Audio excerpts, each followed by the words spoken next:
उकाई बांध किस नदी पर स्थित है? बहुत इंपॉर्टेंट क्वेश्चन है उकाई बांध, कई बार पेपर में पूछा गया क्वेश्चन है कि किस नदी पर स्थित है।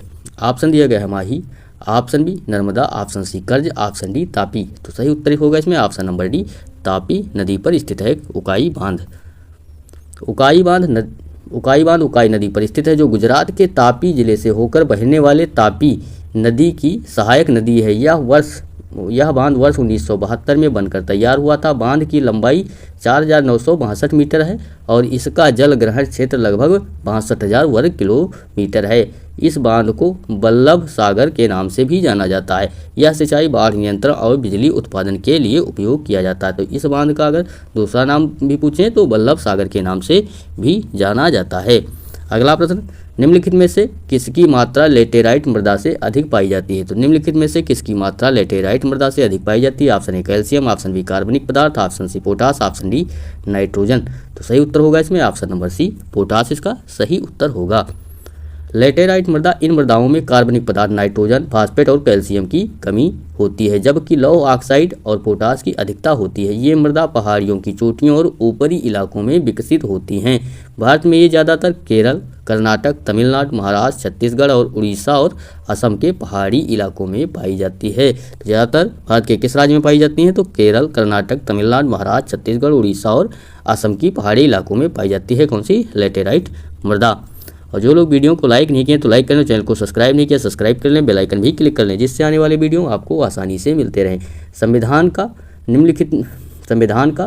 संविधान की संशोधन प्रक्रिया से संबंधित है। तो कौन सा अनुच्छेद जो संविधान के संशोधन की प्रक्रिया से संबंधित है पूछा गया? ऑप्शन ए अनुच्छेद 332, ऑप्शन बी अनुच्छेद 363, ऑप्शन सी अनुच्छेद 368, ऑप्शन डी अनुच्छेद 360। तो सही उत्तर होगा इसमें ऑप्शन नंबर सी, अनुच्छेद 368 जो है संविधान के संशोधन प्रक्रिया से संबंधित है।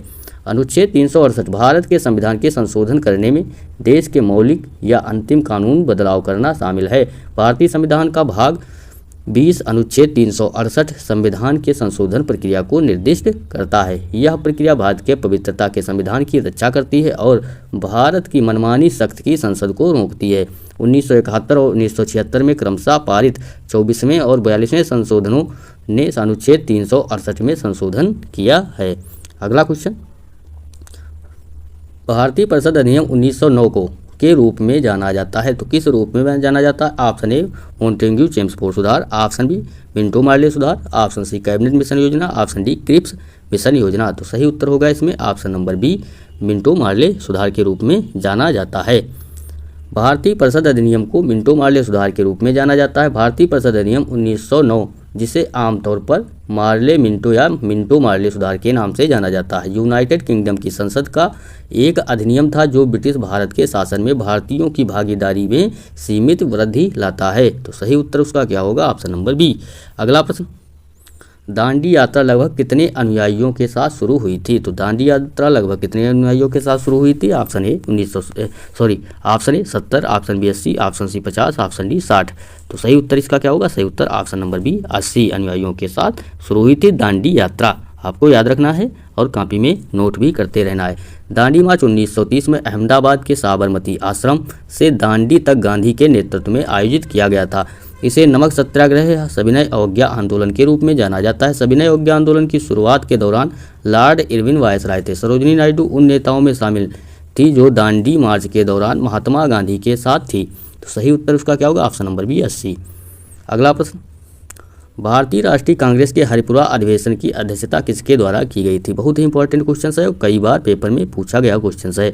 भारतीय राष्ट्रीय कांग्रेस की हरिपुरा अधिवेशन की अध्यक्षता किसके द्वारा की गई थी? Option A C Majumdar, option B Motilal Nehru, option C Subhash Chandra Bose, option D Abul Kalam Azad. तो सही उत्तर होगा option number C, Subhash Chandra Bose.